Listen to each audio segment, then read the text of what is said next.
in it or not? From an advantage to it, well, I'll tell you what, if you were to write, let me just take this fictitious, not fictitious, but this unexplained code, if you were to run the code on the right, if you were to type that in yourself versus having TypeScript generated for you, the results would be the same for your users. I think maybe the question is more, correct me if I'm wrong, I think you're saying is there a performance benefit of using TypeScript? I can imagine the generated code could be really, really smart, right? You might be able, the transpiler could possibly generate better JavaScript. Yeah, so this, I don't have any numbers to back that up. It's as technologies get better and better, then they learn how to optimize better than we humans do. Like SQL, for example, is a good example of that. We used to, in the old days, people would write procedural code to query databases, and now nobody does that anymore. We write structured query language. And that's kind of magic, right? It's a special language that knows how to read databases, and it does so much better than we possibly could. We could open indexes and do that stuff. I'm not sure whether or not TypeScript's at that point right now, but I expect it gets better with each release. And one more thing, like for the normal JavaScript code, if we write and say there are some couple of small issues we get, and sometimes we can just debug it through the browser debug itself. Yeah, so you can always debug. debug. Developer window and just can view our JavaScript code which we wrote, and we can just check the response, that how it's behaving. Sure. Yeah. So if you use the developer tools in the browser, press F12 in most browsers. One of the options is to step through the debug code, and it is technically stepping through the JavaScript code. But if you have a map file in place, it will actually show you. It'll display the corresponding TypeScript file. You can delete the map file, and it'll just show you the JavaScript file. Or you actually, I think in Edge you can select where you want your breakpoints to be. You want them in the TS file or the JS file. So in my demos, I don't delete the JS files. I'm running it all locally here. So, but in production, you may decide only to deploy your JS files. That might be part of your Webpack script. The only catch is if you can't write code in TypeScript in the browser, right? It's not going to recompile it for you. Right. So that's. But can't you use something like Visual Studio Code and put breakpoints in your TypeScript? And Sure. just attach the debugger? I'm not sure Yes. how that works, but in some magic, I think it was. Yeah, the right tooling will seriously help you with that. If you do it manually, you're going to have a problem. But if you use a VS Code or WebStorm or a JavaScript editor, these kinds of debugging is built in, and it will help you do it as you're running on. So the tooling will help enormously when you're developing it. But you're right, if you do it by hand, no, don't. Yeah, get yourself a proper editor. The tooling will help. And there's a lot of free editors out there. All right, let's talk about Angular. Oh, sorry. Right here. Yeah, so structurally or syntactically, how it's different, those two are different. How is JavaScript different from TypeScript? The main differences are that there is some syntax included in TypeScript that is not yet available in maybe the current version of JavaScript. So every browser supports a version of JavaScript, which is evolving all the time. And TypeScript tends to be ahead of that. It's looking at the ECMAScript specs and adding features that it expects to be in JavaScript that's supported next year. So you can use features a little bit earlier. And then, of course, this typing right here. This is that. Stronger type. Strongly typed, yeah. Those are the two big differences. However, remember, it is a superset of JavaScript. So you could write this JavaScript, say there's a .ts file, and it will work as well. It'll transpile probably to the exact same JavaScript code as output. The output will be the same as the input. Question? Yes, my question is like when we generate from TypeScript to JavaScript, does it give the minimized version of the JavaScript which we normally use? By default, it doesn't minimize it, so you'd have to do that. It's also part of your build process. No minification, no amplification, no obfuscation. No, that's There's a question behind you. Yeah, so, well, I was going to say, if you use Visual Studio Code, they actually give you some prepackaged configs and stuff like that, with Webpack, Gulp, and Giard. They give you some, pre-formatted stuff, which is a nice simple recipe. all right, so that's not being done by TypeScript, though. That's being done by the rest. Yeah, but Correct. Yeah, and you can also get what are called linters that you can actually basically tell me if I'm doing a specific thing wrong, or if my code isn't perfect, it will tell you on top of TypeScript. So TypeScript will warn you if certain things are wrong, but it will still run if you haven't got a semicolon at the end of the line, for example. But there are things that you can put on top of your tooling to make your TypeScript even better. And if you start using TypeScript, you will realize how bad your JavaScript really is. Are we going to get into the semicolon No, debate? no, let's not go I was about to say that, we're gonna have a semicolon argument? TypeScript is hard. If you're mentally just use JavaScript, TypeScript is hard to start to use. I If don't you think get that's what they over say, it, no, it is. Well, TypeScript is, if you're if you're not used to object-oriented programming, TypeScript is hard. I totally disagree with Totally you. disagree. TypeScript is super easy. You can just write JavaScript and kind of start padding the stuff in, types. That's a and good things of point. that nature, nice and easy. I will say that if you are a C# or a Java developer, it will be very familiar to you. Yes. So it's a nice entry point if you're moving from some server-side language, object-oriented language, into JavaScript. It's good, kind of a thin wedge to get you used to it. Just like there was a lot of people use CoffeeScript, very popular tool that looks a lot like this, but the code you write looks like Ruby. So if you're a Ruby developer, CoffeeScript is awesome. It's a nice transition into JavaScript. All right, so let's talk about Angular. These are just the things I'm going to talk about, so I'll just talk about them. Modules. Modules are the way that Angular will split your code up into smaller pieces. And if you've done anything with set theory, you know that managing a lot of small pieces with clearly defined interfaces is a lot easier, a lot less complex than managing one giant monolithic system. Splitting things up into smaller pieces almost always makes it simpler. And TypeScript or Angular makes it easy to do that through the use of classes and this keyword export. If you add the keyword export to your class, that makes it available for use into another module. And in this example here, we actually are importing a class that's been, or a component that's been exported from the core Angular library, and in fact we're using it right here as a component. It's available because we've imported it from the Angular core library. So we can export some classes and then import them into other modules. Components are a type of module that are just classes. Classes consist of properties and methods, much like they do in a lot of object-oriented languages. But they're decorated with this @component decorator. This @component decorator, which comes from the Angular core library, it has a lot of attributes to it. But the ones I want to talk about first are the selector and the template. And the selector and the template, they work in tandem. What the selector does is it allows you to create your own HTML tags that when Angular sees those tags, it will do something. The first thing it can do is it can replace those tags with some HTML in your template. In this example right here, I have a class called demo component. There's no code, there's no functions or properties in it, but it is decorated with the @component decorator, and it has a selector and template. And what will happen is that if I have a web page with a selector with an HTML tag of that name, and Angular knows about it, then it's going to look at this. Of course, the browser knows nothing about this. This is not valid HTML at all. My dash selector is not a valid HTML tag.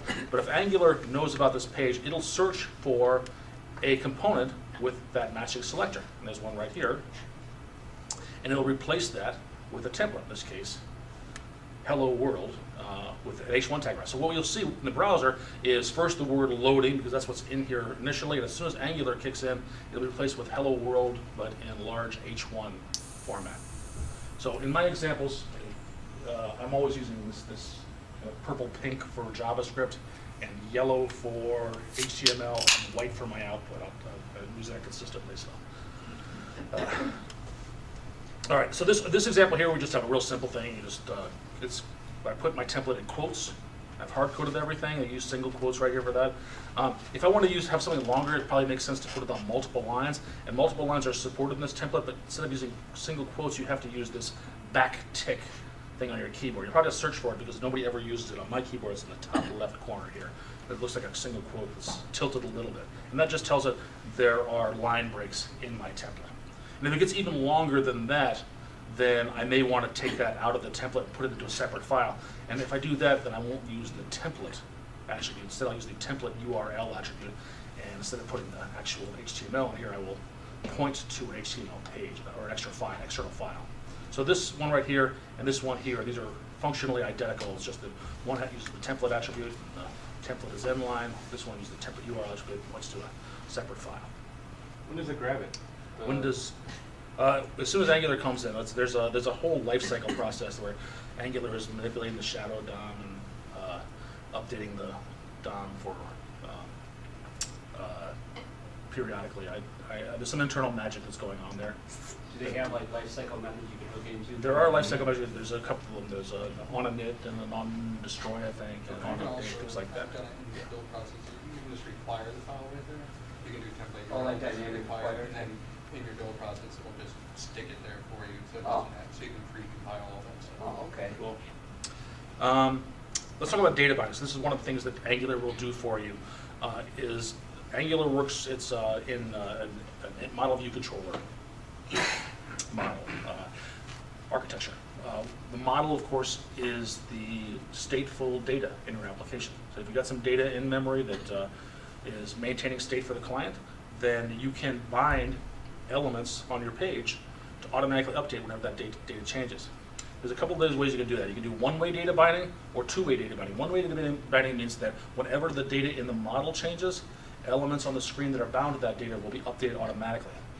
Two-way data binding says not only will that take place, but if the screen itself changes, like if somebody types something in a text box, then anything that's bound to that in the model will also change on the back end. So it goes in both directions. With one-way data binding, we have two ways of doing it. One is through interpolation and one is through property binding. I'm going to show you that here. So interpolation means we just take our model property, the name of our model property, and we surround it with these double curly braces.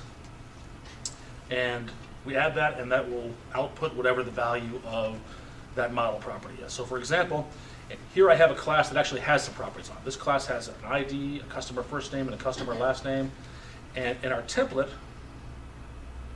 here I've got a customer first name has a value of David.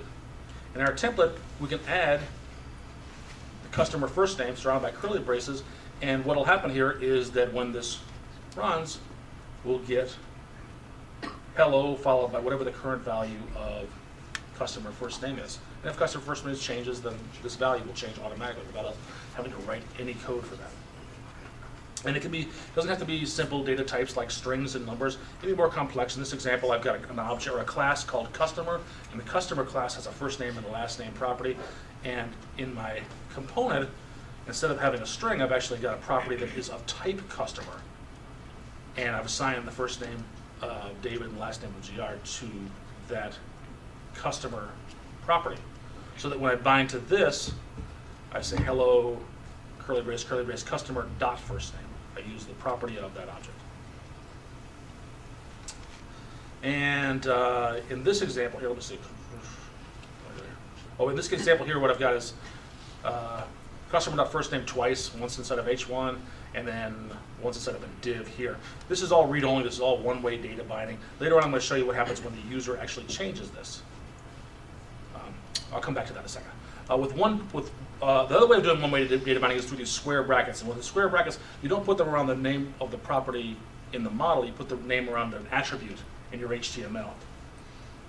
And here, that's best shown by an example here. Here I've got a button tag with a disabled attribute, and I've surrounded the disabled attribute with square brackets, indicating there's one-way data binding bound to the property called data not changed. You see down here, I've got a property.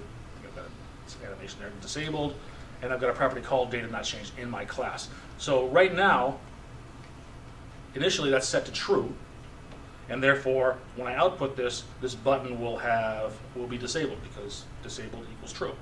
If later on I change that, either through code or through some user input or something like that, if I change that to false, then automatically this button will be enabled because now disabled equals false.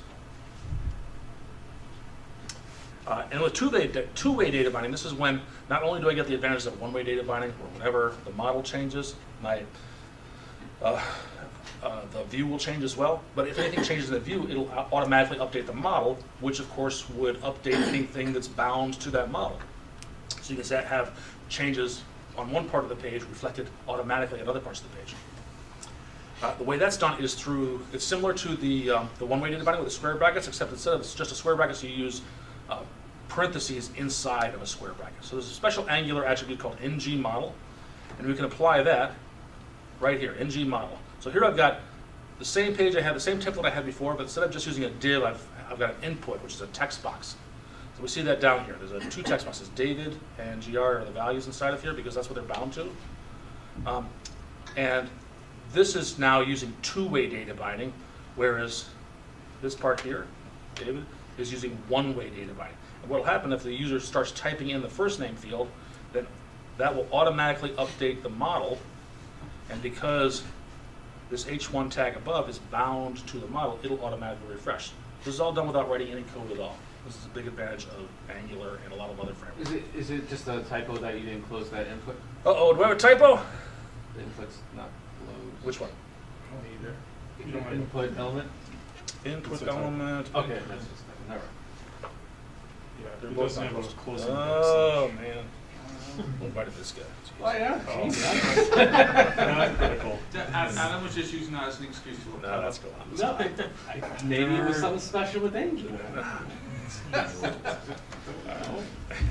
You're gonna learn about that guy. TypeScript will allow you to be a crap programmer. Yes. That's a feature. Yeah. Almost not use visual VS The VS Code does not integrate into PowerPoint as far as I know. Code. Right, that's the catch. That's the catch. And this is a good time for a quick review. So we did that, and then there's that, and that right there. Blah, blah, blah, blah, blah. Did it bother you that bad? Well, I don't want, I'd be really bad if somebody in the next presentation pointed out the exact same thing. Straight in there. What if the next guy says, oh, you know what? I got this, I might have multiple slides here that the same thing. I'll have to fix that later. Yeah. Yeah. What if the next guy comes along and says, do you have an extra greater than sign in there? I'm like, It's still recording his screen, I'm assuming. Yeah, and it's recorded on that. yeah, I can't really see that. All right, there it goes. So I got that one there, and that one, I need that one there. Yeah, I've got multiple slides. This is harder than I thought. Yeah. This is that copy-paste inheritance, kids. Don't do this. People are going to go, you know what, they don't take life very seriously. I should go to their meeting. There we go. Human Kids at home, there is beer here. There's beer here. All right, I'll have to fix that That one. would be All the right. same. fine. Shift. F5. Hey, if you guys, it's beer break, if you want beer, there's beer over here. Why don't you walk around with a beer? It's very English beer. It's very English beer. It's warm. All right, last kind of binding is event binding, and event binding is just what it says, when you want some code to run in response to some event. And the way we do that is just by surrounding the name of the event with parentheses, assigning that to the name of some function. And in this case here, the click is an event that's built in. This is actually a big advantage over Angular 1. To do this in Angular 1, there were a bunch of different things you had to memorize that had special bindings to use. Now they just use the HTML5 syntax for this. So here's an example of it here. I've got, here's an H1 tag. I want, when the user clicks on it, I want something to happen. What's going to happen is that it's going to run this on-click function in my class, and it's going to pass in the current customer. And this is just throwing up an alert box that you selected and displaying the customer solution, which I don't have. One question. Yeah. So I see demo component. Is it scoped to, is there like a connection between the component and then the class? Oh, absolutely. The reason is because if you look up here, this at component decorates this class. So you can't, so you can only have one per file is what you're saying? You could have no, you got more than one per file. Yeah, okay. It's good to have one per file, in my opinion, because it's for organizational purposes. But no, you have one decorator, one component decorator per class. I gotcha. And the decorator is tied to the class, that's all. Class, Oh, and it's okay. returning the class Yeah, decorated. I gotcha, That's, okay. That's the model. That makes sense. All right, getting near the end here. So the last thing, or not last thing, but one of the last things I'll talk about, just getting started with Angular. There's, I'll show you the Angular.io site is where you can get all this code, but you need to set references in your script tags pointing to the Angular source code, and then somewhere in your main page you need the system.import app, which will point to an app component, and that app component is going to bootstrap this component, a component right here.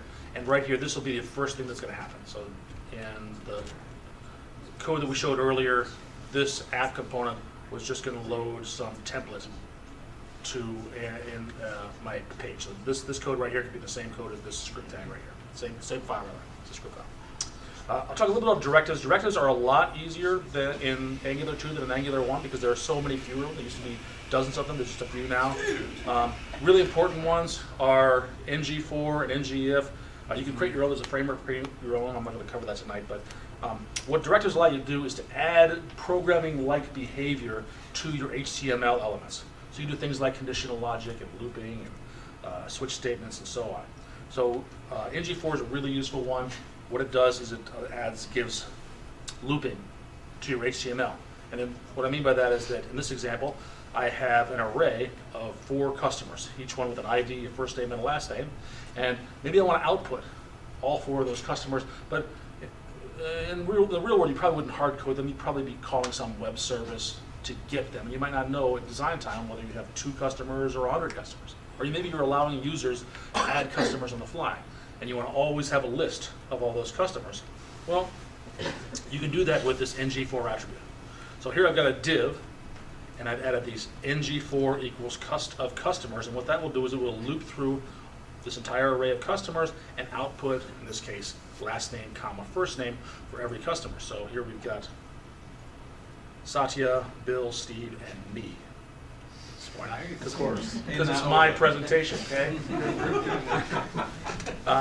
And everybody asks what the star is for. The star means when we loop through, we're going to include this div tag in it. We're going to be repeating the div tag. We're not just going to repeat what's inside of there. What about the pound? The pound is like a var. It's a scoping thing. Oh. Does that replace it and repeat? Does it have a what?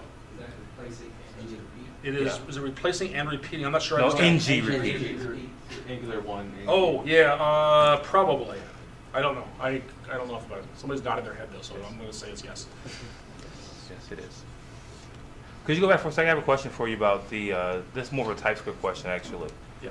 So you had customers colon capital C customers, but then you had a bunch of object literals in the array. Okay. So is that just assuming that the customers class that you have in TypeScript only has those 2 parameters in it, and it'll do some like magical conversion for you? Let me go back to that. No. It was just one back. Oh, this one right here. page. Sorry. The one you're on, yeah. This one here. Yes. Okay, so So you got object literals in your array, but you're saying your array is of type customer. So the array right here is a type customer, correct? right, but then those are object literals. So is TypeScript doing something there? It's like an interface. You're saying you have. So an I've interface omitted of this here, customer. but there's somewhere there's a class customer Right. defined with 3 properties: ID, first name. and I last see. name. Okay, that's I what I'm didn't show trying to that get here. at. I think I had it in the earlier slides of somewhere here. Yeah, this right here. I guess I don't have the ID. Yeah, that's right. Okay. Something like Here that. you have a reference. Maybe I to didn't it. have it exactly the same way, but it's implied there. Okay, that's cool. Hey, David. Yes, sir. Can I, I'm actually going back to when you showed the one-way data binding and the two-way data binding. Okay. You don't need to go back to the slides. All right. We kind of got interrupted there, and I meant to ask a question. Polymer has introduced something that, I don't even remember the name of it now, but it's, so in Angular 1, you would have like a controller that's passing two-way data binding with its nested directives. And any change in one would cause a change in the other. And Polymer introduced a type of binding where you could say only the child could change the parent, but the parent couldn't change the child. So it can only pass, it was like one-way data binding up rather than down.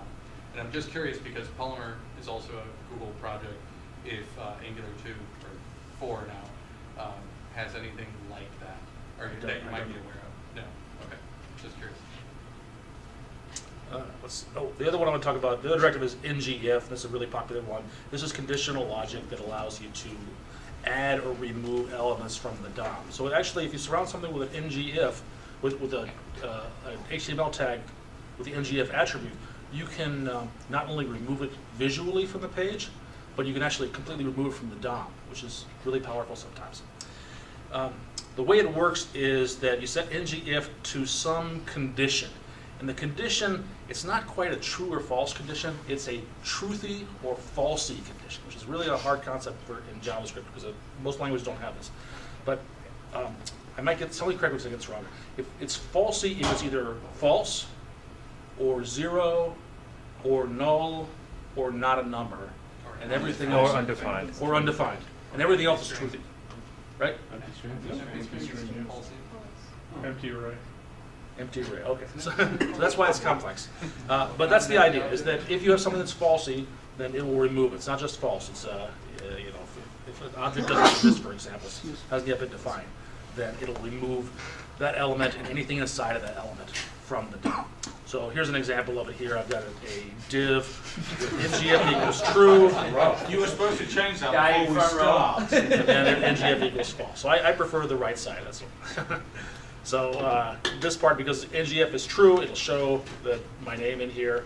Here ngF is false, and even though this is here, not only does my name not show up, but it's actually been removed from the DOM completely.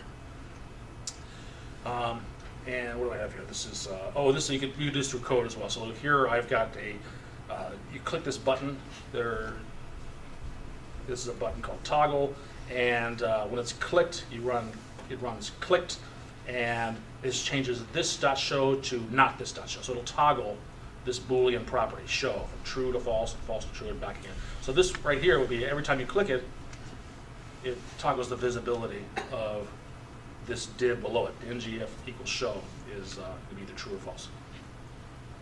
All right, and somebody earlier asked about LifeCycle hooks. The three that I think there's only three: on init, on change, and on destroy, and they do exactly what you expect. When a class is initialized, on init runs. When it's destroyed, on destroy run, and data about it changes, on changes run. On init is really used a lot in services for dependency injection. So I'll show you an example of that. But in order to use any of these, you have to implement them. So on your class, you have to add the keyword implements on init. And then if you add that class, then you must implement this ng on init method. Those are the rules. Does that happen before the DOM's rendered, so you can do like asynchronous stuff, or do you? Everything happens before the DOM is rendered. So Okay. Actually, I shouldn't say that. That's a good question. Actually, I don't know the answer. Can you add your own class events? Can you add your own events? LifeCycle. Sure. Yeah, you can. Yeah, you can create your own classes and add events to it. Yeah. I'm not going to cover that today. And the reason I specifically called out, there is also, if you implement on destroy, then there's an ng on destroy that you'll have to implement that method as well. But on init is used in services because services inherently support dependency injection. And dependency injection is a really nice feature if you want to do testing. If you want to test your code without having to test some back-end web service call. You don't want to be testing these dependencies that it has. You could have a mock casting and pass in. And the way this works is that we have to add for our services. Services are just classes that will run some code. They typically have no user interface at all. They just exist to run code. And so here's an example of one. We decorate with the @injectable decorator, which we get from our Angular core library. And in here, in this class, we could have a number of functions. Like in this case, I have get customers, which just doesn't do anything special. It just returns this predefined array in it. And then to call that, we can use, seeing here, but what I could, I have to add, well, first of all, I have to add the providers, the customer service provider that I'm going to be using. And then I'll add a constructor to say what the constructor, you can put code in the constructor, but it's usually a bad idea because debugging code errors that occur in the constructor is really hard. But generally what it's used for is just defining what's going to be injected into this class, and then when you actually specify where, what dependency is going to be used, you'll do that in the ng on init. This is the way the dependency injection typically works. So to use this, you wire up implements on init, and then I'll call the service, the backend service that I want to call. And routing is, if you've used any kind of MVC framework like Ruby on Rails or ASP.MVC, you'll be familiar with routing. Routing is similar to that in Angular, except routing in Angular, of course, occurs on the client. So this routing isn't happening on the server side, it's actually happening in the browser. What it'll do is it'll dynamically, based on the URL in the browser, it will dynamically change parts of your page. It'll load components into parts of your page. So for example, if I had a page that looked like this, and this middle section here is the part I want to be dynamic, I could set up some routing so that the root URL would show the home page, but when I navigated to /about, it would show this about module. When I navigated to products, it would show this products module, but it wouldn't refresh the entire page. It would just refresh this section in the middle here, which is where the routing occurs.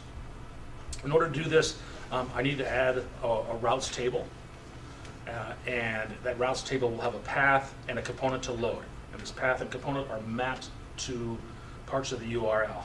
So And I could create hyperlinks here with a special router link. The user could type it in the URL into the address bar, or they could click on a router link anchor tag. And in this case here, this example here, if they click on the /foo path, that it's going to look in this routes table, find foo, and they'll load the foo component. And where that gets loaded is in a tag called the router outlet tag. So we're going to add a router outlet tag, and that's where that component will get loaded. If they You click have on to import the component into the file? do you have to import, what you do is you'll put this in the app.component, which is kind of a global file. I got That's you. available throughout the application. Okay.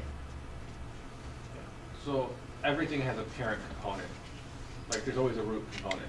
You don't have to use routing at all. You can just have one page. Okay. I guess by default that would be root component, but Yeah. you would have to specify. You don't have to use routing. If you literally have a single page application that only has one page, that you don't need to use Oh, routing. I get that. I'm just curious. And actually, yeah, technically you wouldn't have to have I don't have one in here. So in this case, going to the root component would probably be an error. I want to call out HTTP in particular just because this is really common in single page applications, is calling out to web services. It's pretty easy to implement in Angular. There is an HTTP object. It's available in the Angular libraries, or Angular/HTTP, and it has methods http.get, http.post, http.put, and so on. That you can pass in a web service URL. For some of them, you can pass in some data to pass to it as well. And they're asynchronous methods, so you can tap them in the callback. Does I handle that all for you? You have to deal with promises and all that? So, good question. So it doesn't handle it for you, and you can do it through promises, or you can do it through observables, because Angular natively supports observables. So observables are bits of code that will watch data, and when it changes, it'll run those bits of code. This is kind of like a promise. A promise is when you call a web service, it runs asynchronously, and as soon as that data comes back from the web service, then the promise knows about it, and it can run some code. The difference between observables and promises is that one, you can run observables more than once. So you may get, for examples where you have data coming back 20 records at a time, for example, you could process it with a single observable. And also, observables can be canceled, whereas promises cannot. All right, so yeah, so what happens is we say that the function, the code subscribes to an observable, and whenever that observable changes, then that code runs. That's my animation there. All right, and this is the syntax for doing it. Yeah. Oh, I should just have this is the syntax for doing it here. I have a method right here, and I say subscribe to this data, and then the data, this is the code that's going to run. All right, that's my slides here. Let me jump into a demo here. So for my demo, I'm going to grab a share. So to get started, you can do this at home. You'll need a couple things. You'll want to install Node because you want to run everything locally, and Node's a really nice, lightweight tool for running web servers locally. It's basically for running JavaScript locally, but there's web servers built into it. And you can do that from nodejs.org. It's a free download. I would do the recommended for, we can live on the bleeding edge over here, but recommended for most users, whatever version that happens to be at the time. That should work. And the other thing is you'll need an editor. I use Visual Studio Code. Actually, we can't see any. Oh, thank you.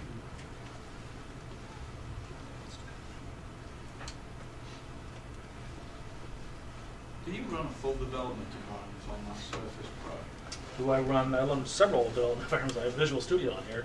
Seriously, because I have to hack around an 8-pound behemoth to be able to do my development environment. Oh. It's not good for me. And I'm Well, getting not for Visual Studio Code. That's extremely lightweight. Can you run Visual Studio on that? Oh, right. Yeah, absolutely. And this is 2 generations old. This is Surface Pro 3. Really? So since this came out, the 4 came out, and the Surface Book have come out. So talk to my boss. Boss, if you're watching, they're I cheap, could right? use. Well, the 3 would be cheap. I'll sell you this one cheap. It's actually not bad. Can I get it with the Azure gift cards?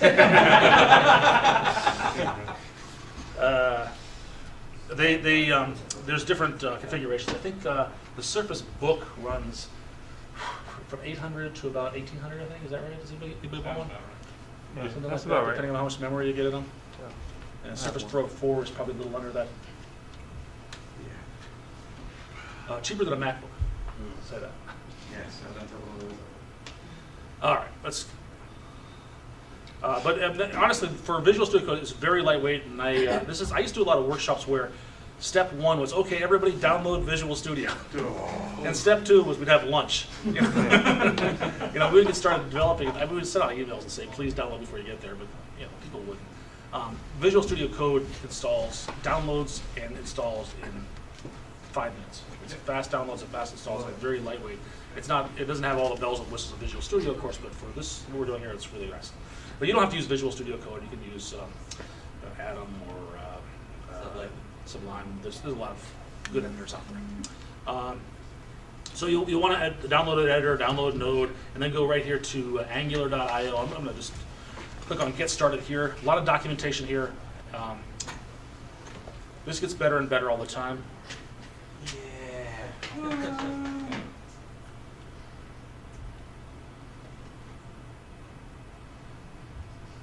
We're going to grab a beer. What do you want, mate? The beer can come to you. Oh, no. I'm saying this, you grab a beer while I'm waiting here. All right. I always bring my own internet with me. It crashed because you weren't here. I've discovered that if you drink beer before the presentation, it affects the quality of the presentation. What? No, they have that chart. Yeah, like everything, there is a. You're talking about the it uncanny will valley. make you better to a point. It'll make me better. It'll make me taller and more attractive too. All right, what was I doing here? Oh yeah, so this quick start here is really nice. It actually points you, like one of the things I do is point you to the setup for, right here, setup. It'll point you to Node, and it'll point you to Visual Studio Code, and then to I'm going to click on download here,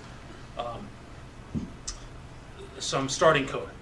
So right in here, you can type this code in yourself, but it's actually a GitHub repository. It says clone or download it. I don't know why you would clone it though, because then you're tied to some back-end repository that you don't really care about anymore. This is just starter code, and that's what I'm going to do. I can find the link for it real quick. Download. Next step. I saved it right here just in case I miss what happened. Download right there.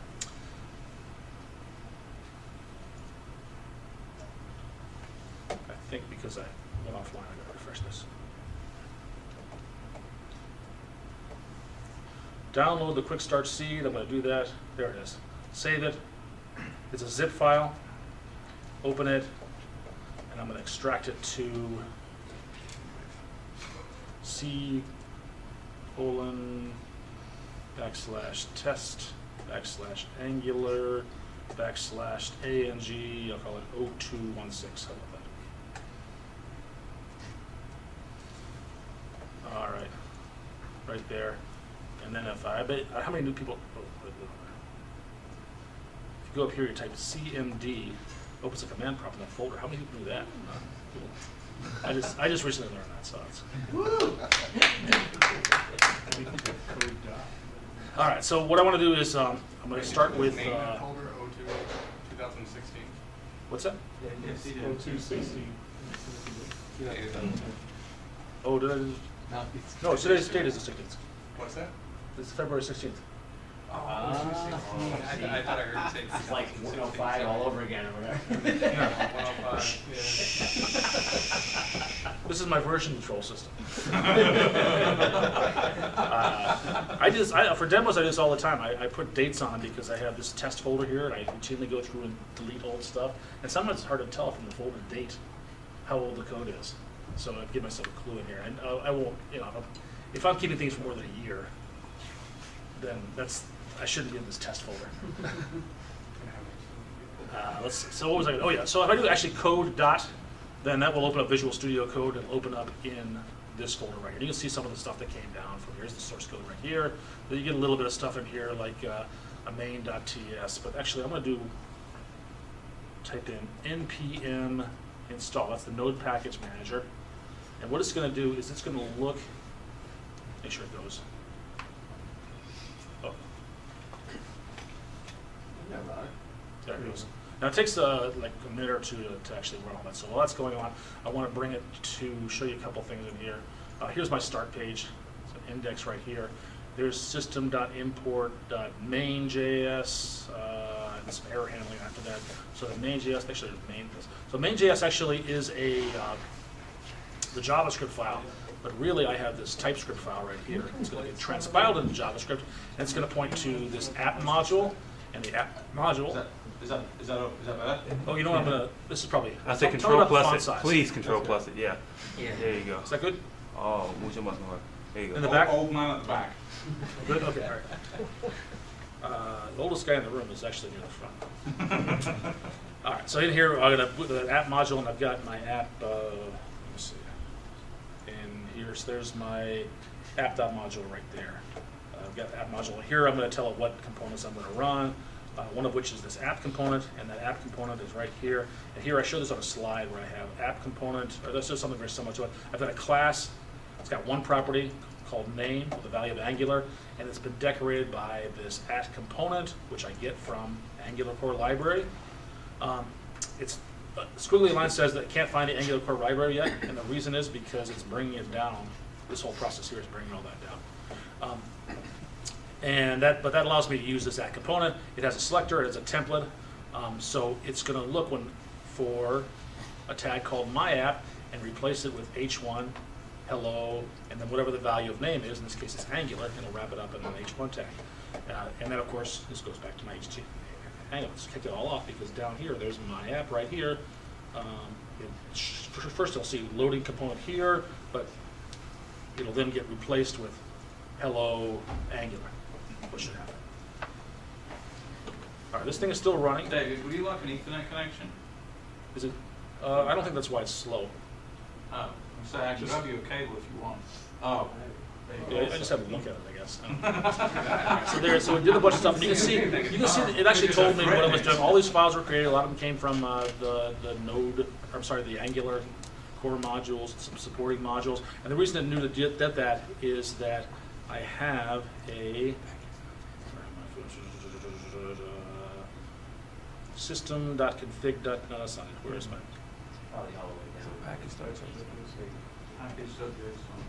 Thank you, package.json right here. So in here, I've got some informational stuff like the name and the version of my app and the description. But really, what that npm install was doing is it was setting up some things. I think install is in things like when I do a build, it should do this. Let's see. When I do an npm start, for example, it's going to run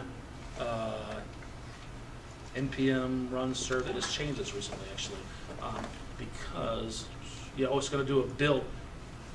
And build is defined up here as TSC. Everything it'll do run TypeScript compiler, everything in the source code. It's also going to run build watch, which is TSC/W, which says not only am I going to run everything, transpile everything into the build folder, but I got to stay in memory and recompile, retranspile everything every time I detect a change. And then I'm going to run this serve right here. Serve is, where is it here? It runs npm light server, which is just a lightweight web server. I also have, dependencies to install. So it says it's going to install all these Angular dependencies. I think TypeScript is in here somewhere. There's the light server. Here's TypeScript. All this stuff gets installed automatically, which is why I now have all kinds of files that I didn't have before. So I go, for example, to node modules. That wasn't there at all, and now it's there.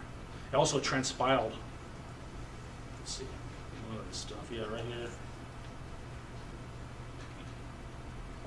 Let's see.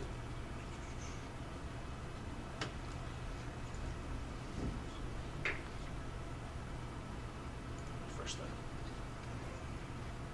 Okay. All right, so I'm going to close that. And let's just run this. Let's just go run. So we've defined npm start.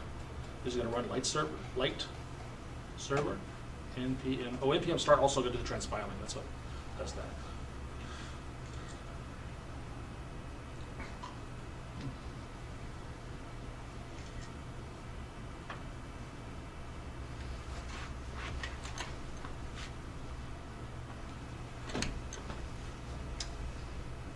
And there it's hello Angular right here. So that's the simplest Angular app you can do. It found this my app and replaced it with hello and that and hello Angular. If I change that, hello, what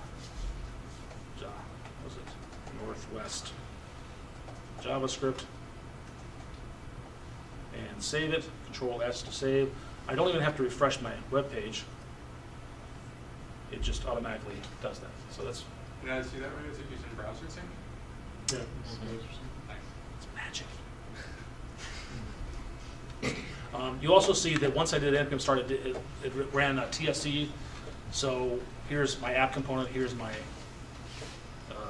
where's my app? Here, app component.js. Here's the JavaScript version of it. You can see that something's a lot more complicated, even though app component TS just has essentially one line of code. We've had to jump through some hoops to get that to run in JavaScript. So we'll see that already. There's a configuration option you can do to make these JS files disappear. Something that's useful when you're doing development.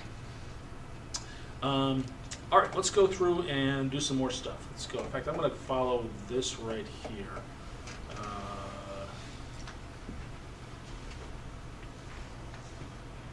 What we're going to do, I'm not going to have time to. How much time do we have? As much as you want. You have half an hour. Half an hour? Okay. All right, so this is But what. obviously, if anybody wants to leave, don't feel free like you have to stay. I mean, you know, That was true right after the beer got here. Yeah, grab a beer and go. we're all good. This is what, so if you can stay as long as you want, and what I'm going to do is I'm going to walk through this tutorial right here. I won't get through all of it, but if you want to finish it at home or you want to do the whole thing at home, this is what you'll be building. This is Plunker, which is kind of a nice tool for doing in-browser editing and sharing your files with other people. I'm not going to work in Plunker. I'm just bringing this up to show it to you, show you the finished product. Right, that's the more. Or I was going to show you the finished product. Maybe I won't. All right, I won't show it to you. Screw it. All right, let's do this. It looks kind of like that. It's a bunch of superheroes, like Mr. Nice and Narco and Bombasto. And let's just go through the steps here. So the first thing I want to do is I want to change my class. So my class app component currently just has a name, but I'm going to add a couple other things to it. Let's get rid of that. Now we're going to have a title and a hero, Tour of Heroes and Windstorm. So obviously this won't work. There's no name property anymore. So we're going to change our template to be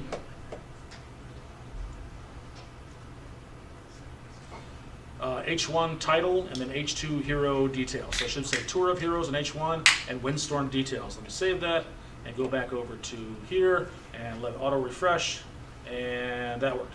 Awesome. Let's add a little bit more to it. Right here, we're going to say create a class called hero with an ID and a name. We'll just stick them in the same file right there. And then for our template, let me see. Well, then we're going to change our property. So our hero here, instead of being a string, it'll be an instance of that class with an ID of 1 and a name of Windstorm. Let me right-click and say format document. I was like that. And now, of course, this won't work. If I save that, this is now looking for a string that's going to find an object. So we'll get that weird object details here. So what we have to do is change our template right here, so that instead of looking for a string there, it'll be hero.name details. And now we're back to Windstorm details. That's good. Let's add a little bit more HTML, make it prettier on the output, but uglier on the input. So right here, add this whole long thing with the ID and the name. Just save that. And when it refreshes, I get Windstorm details and an ID of 1 and the name of Windstorm. I'll bump that up a little bit right there. That's kind of ugly in here, so we probably should put some line breaks in it. And I can do this right there. This is exactly the same HTML except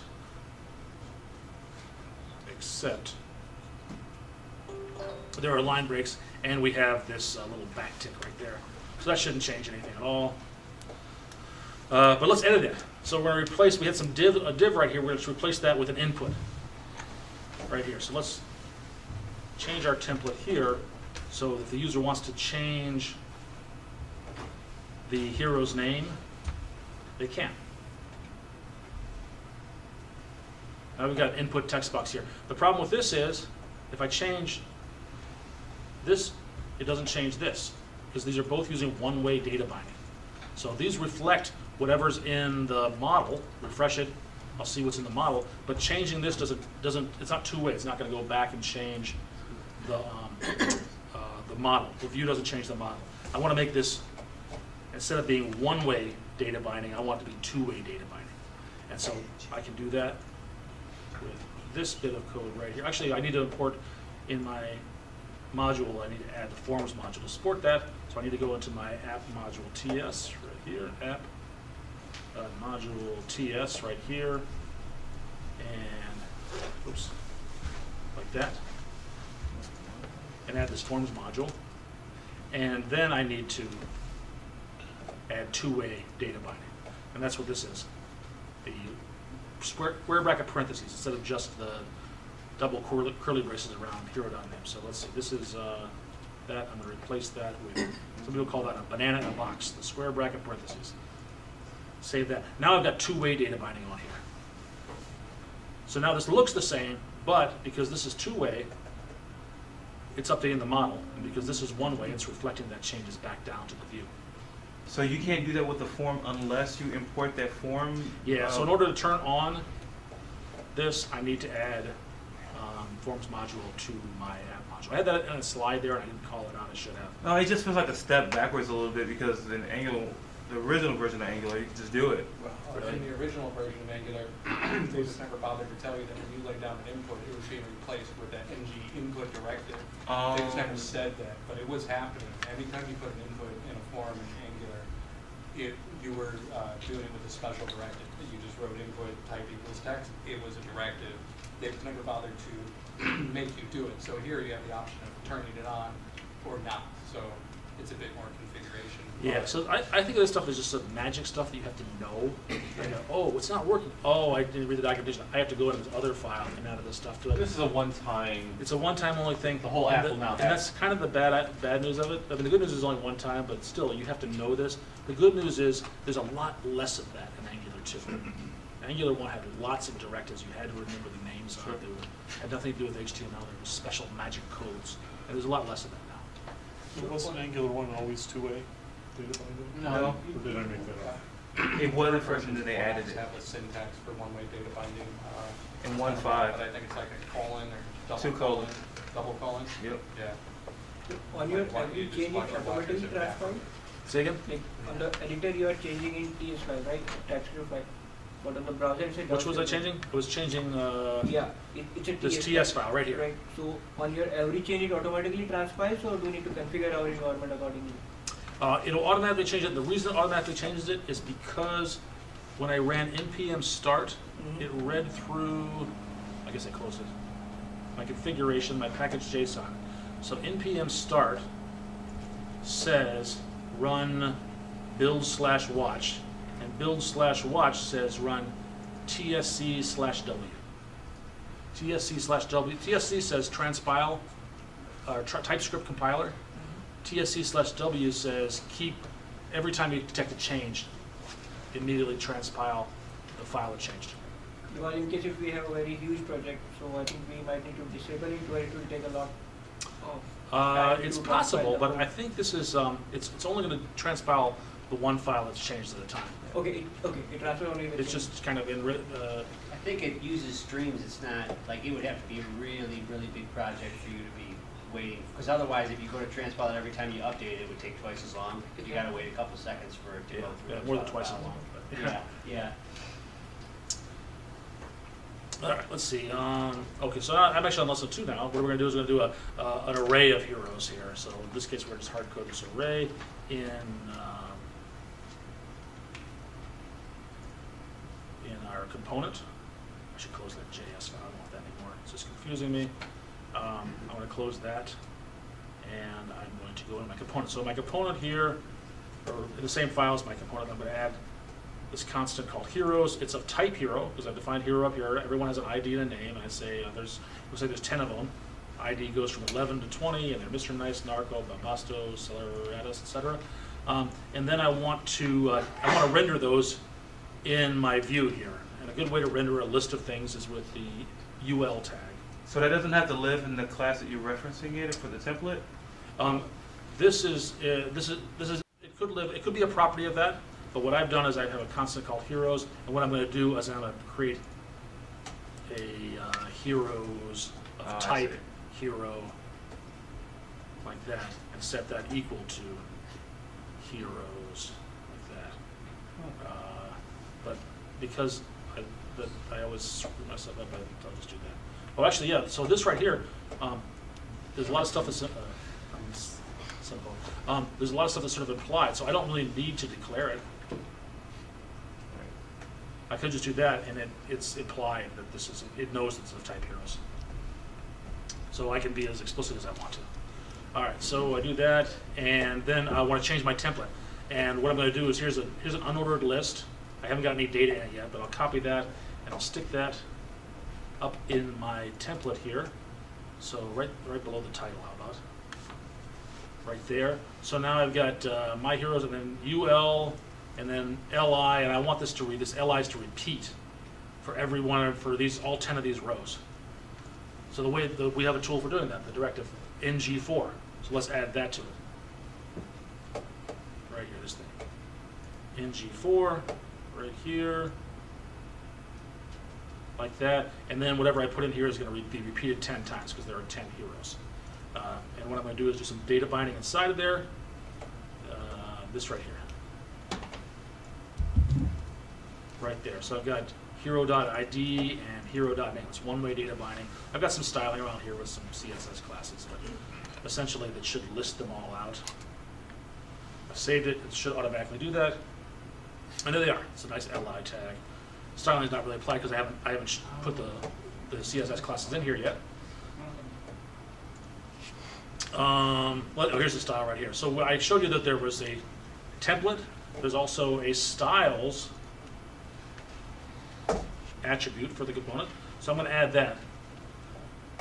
Styles is an array of style sheets, and here they all are.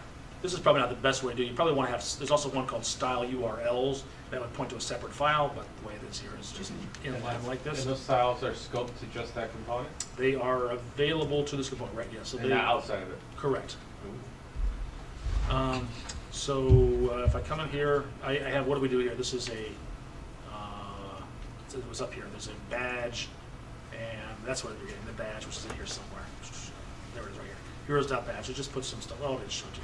It's all this style here. When you see it, it looks like that. Looks kind of pretty.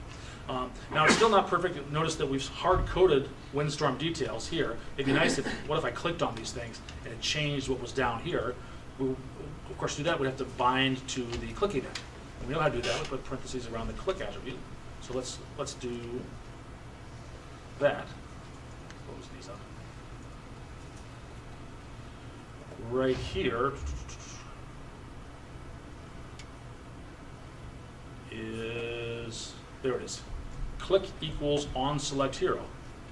So that's the only change in that. So I'll just go back to my template, and in my LI, I'll do that. I'll click equals on. Well, we haven't written this on select hero. You better write that. That should be a function of our class. Down here. So let me grab that. There's on select. Takes a parameter of type hero.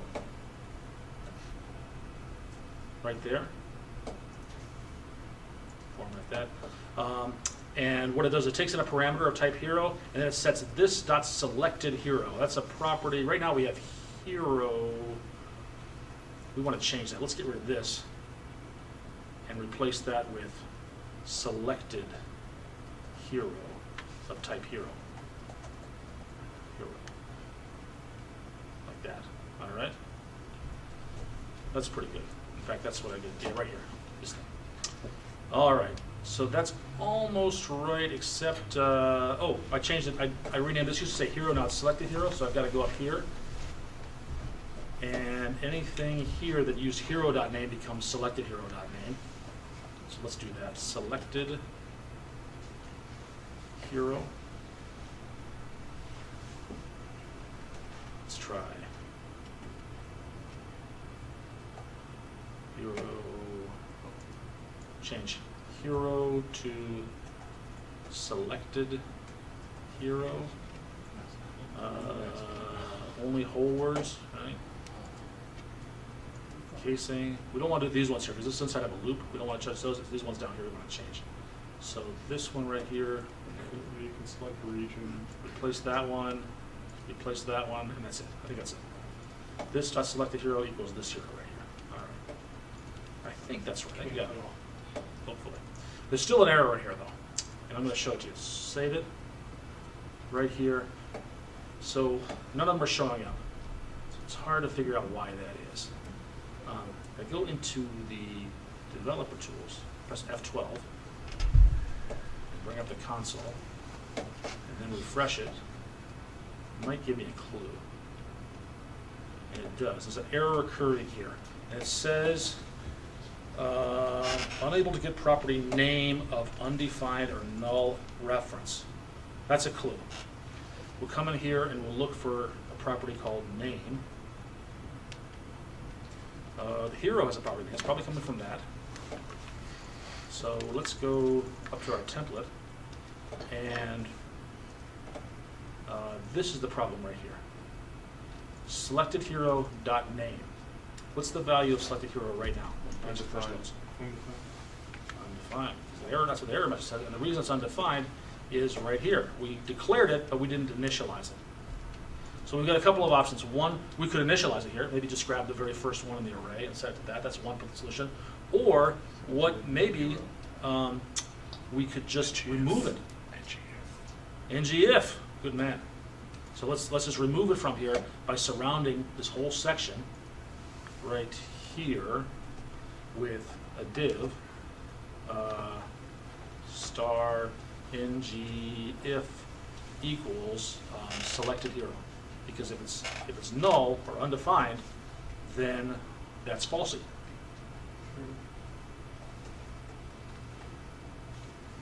I hope I spelled that right. Let's close that. Let it refresh. And now it works because not only is this not displaying, it's not even part of the DOM, so it's not trying to evaluate that. So that's why it's significant. It's not just invisible, it's gone from the DOM. And then what we can do is when we click on, and then you notice when we click on something, we're going to run this on select, and then it's going to get set. Then it won't be null. It'll be truthy. So bang, and it's truthy, and this appears here. It's pretty cool. So in fact, Almost looked like he did that on purpose. and it's still working. Our two-way data binding is working. Right there. So that's pretty cool. I think the only thing left in this section is just a little bit of styling. Like when you click on it, it'd be nice if it showed that it was which one was selected up here, and that's what this this little bit right here does. Is so I did all that,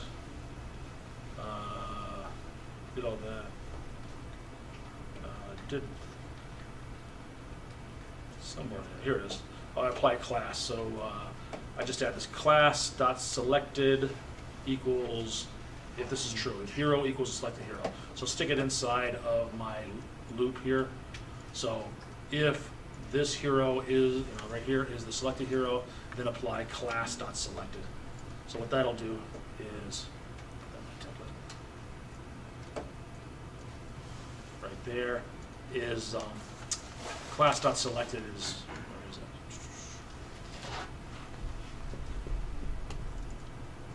There it is. It just makes a different color, different background color and foreground color. So, make sure it refreshes. Maybe it already did. And now when I click on it, not only does it show there, but it's a nice thing. So, Ship it. ship it. Ship it. Production code, right? You're right. Production code. There. All right. Let's do one more. Multiple components here. In this case, we'll start refactoring this and get these things.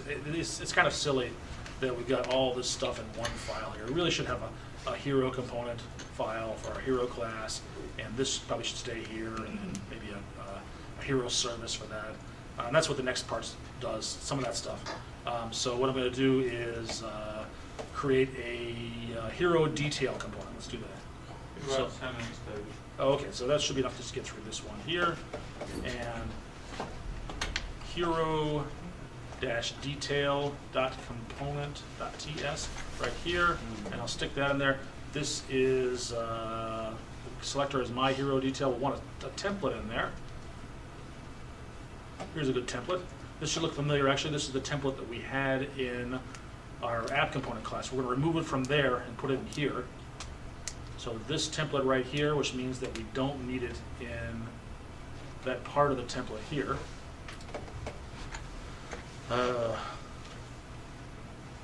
This whole section here we can get rid of. In fact, what we're going to do ultimately is replace that with hero-detail, whatever that selector was.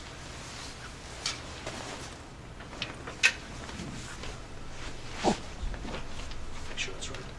My hero did this right here. We're going to replace it with that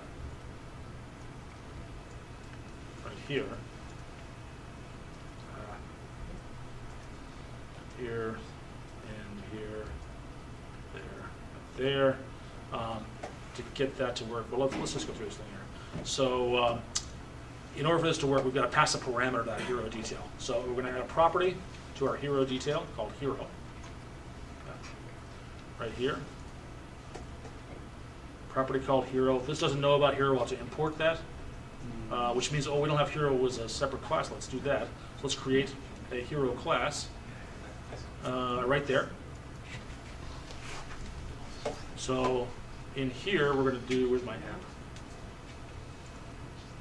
Hero.ts, and put that in here, which means we no longer need it in our app component.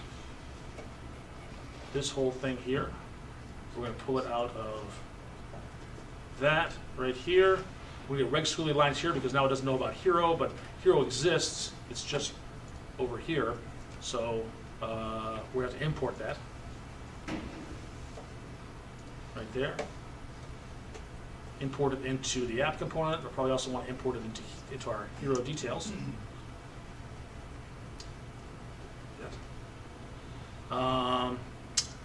And then here, this is where I said my hero detail, but I actually want to pass a parameter in here. So in our app component, where we cut out this code, we still want to call my hero details, but we want to pass in this parameter, hero equals select hero. So that's the parameter we added right down here. We want to specify that it is a parameter, and the way we do that is with a decorator. We decorate this property with this at input. Let's do that right there. All right. And what else we do? Oh, the last thing we need to do is, not the last thing, but app component doesn't know about hero details, so we'll have to import that. So app component doesn't know about this hero detail until we tell it where to find it. We'll just import it from hero details. So hero detail component was exported. Here we're going to import it. Right there, see, it was exported. So we're going to import it. And then the last thing, let's see, we need to do is in our, we need to add our hero detail component to our declarations in our app module right here. So this is another bit of magic where we're doing here. We tell it all the modules we're going to use, and one of them is going to be the hero detail component, which we have to import hero detail component from hero-detail.component. I think that'll work.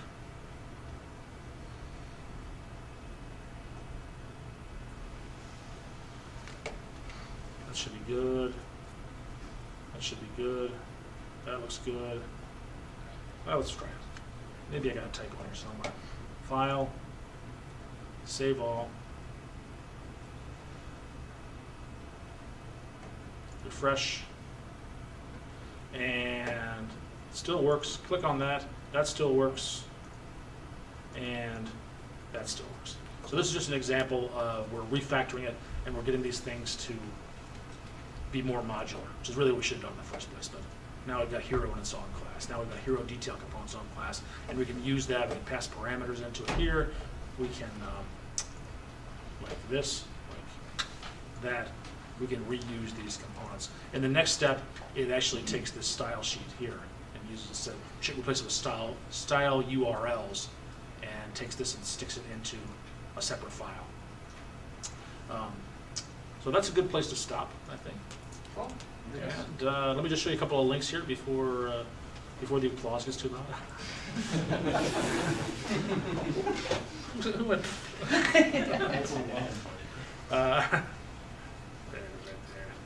So right here, these are getting started. Angular.io is really the place to get started. That whole tutorial that I just showed, it's on there, and you can continue that and build out the whole thing there. Referencing TypeScript language right there. That's you can look at that if you want to look at the source code or you want to contribute to the source code. It's all open source. It's at that link there. Downloading Node.js and Visual Studio Code. Those are free downloads. They're available to you. They do run. Both of those run on a Mac and a PC and on Linux. I just discovered this Angular 2 cheat sheet, which is kind of cool. That where is that? Right here. Oh, and there's my slides. Actually, if you just copy that one URL, then you would have this slide as well. You're going to post this. You're going to post a link to this slide share as part of the Meetup comments, right? Yes, I'll do that. So that will have this, and it'll have all these things here. So, and I've got some my blogs on here as well. So that's what I'll do. I'll do this right now, and I'll go to the Meetup page, and I'll put a comment in the Meetup page with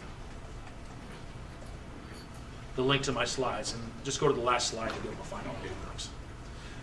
Thank you very much. I'll stick around for any other questions.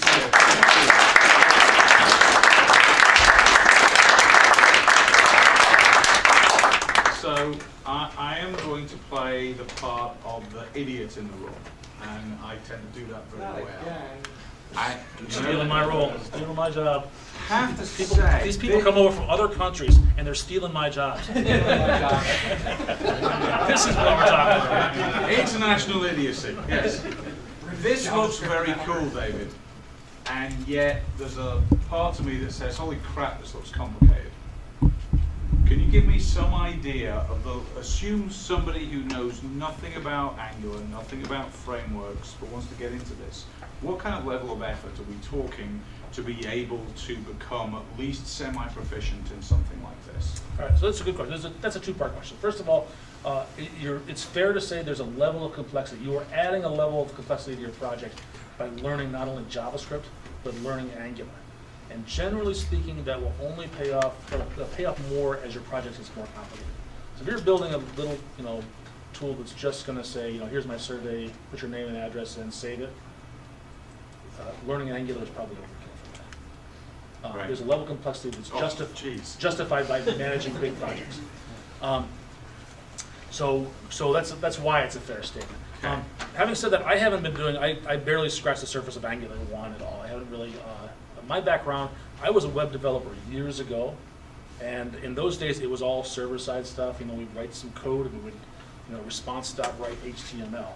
And then I got away from it. I started doing other stuff, and it was only about a year ago that I got back into doing it, and it felt like one of those movies where guy goes off into space and he comes back and 10,000 years have passed. Talking wombats are ruling the planet. Describing it from classic ASP to today, so yes. Even ASP.NET web forms was like that for a long time. If you don't have any more slides, right? No. The red button? The big one on top, yep.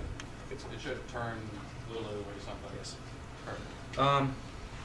And I got up to it, and the way that I got to it was actually going through this. That's the very first thing is I installed these things. I went through this tutorial right here, and I went through it a couple of times.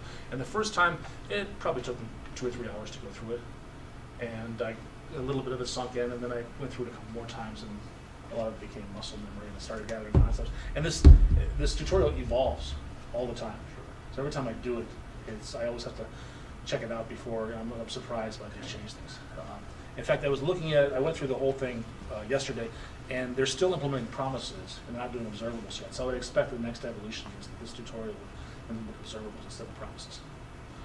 So to answer your question, is even if a guy like me can learn it, I don't think it's No, you're paid to do huge this amount. for a It's job. not an enormous amount of effort. And there are really good resources out there. But to be fair, those of us that actually have to work 40 hours a week as well, it's very difficult to learn something like this. How many hours do you think I work? You know, Mark, So- Mark, I would say, and I've gone through this tutorial, and then like my next step was to take a little React Flux application I built, like a shopping cart, and try to rewrite it in Angular 2.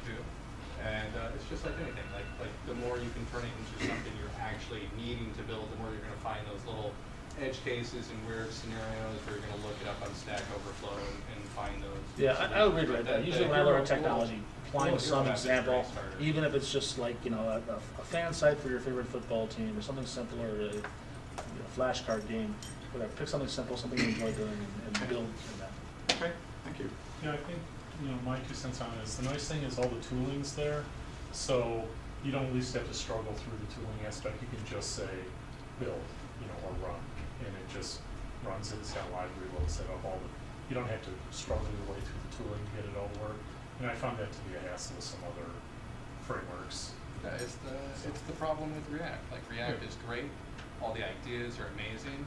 Angular 2 has like absorbed a lot of those ideas, but it's back to that full framework. Like every prescription is there. You need routing, you need view management, you need whatever it is you need. It's all there. So, but it doesn't mean you have to learn it all in a day. No, and I think for those of you that haven't used Node before, that particular example where he dragged down a page with an input on it, and there's like 50,000 files to make that run, that's not necessarily typical of starting from scratch with a Node application. Okay, so that is Way more. it doesn't have to be. And you don't have to learn Node to be able to learn this. This is just the example uses it so you can actually get up and running with it. You don't have to use Node. You can use it on any web server that you have in the back end.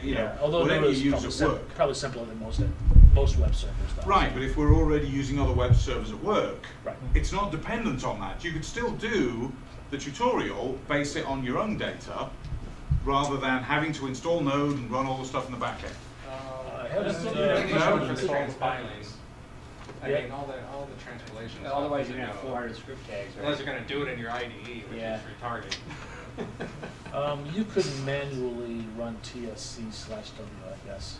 I think you probably. I haven't tried this with another web service. I mean, running it. So you certainly- have to have certainly Node, could- you have to have Node installed to He's transpile right. in Visual TSC is its Studio. own command line tool. and No, it but might be- in Visual Studio Code, you have to have Node installed. Node is a nice simple. It provides a nice simple web server Okay. and tooling for building all this stuff here. But yeah, you can run it in IIS or Apache or something like that as well. Yeah, no problem. I have no problem. But Node, one part of the simplicity of Node is that it has all these packages that you can run Sure. and start up and just put in your config file.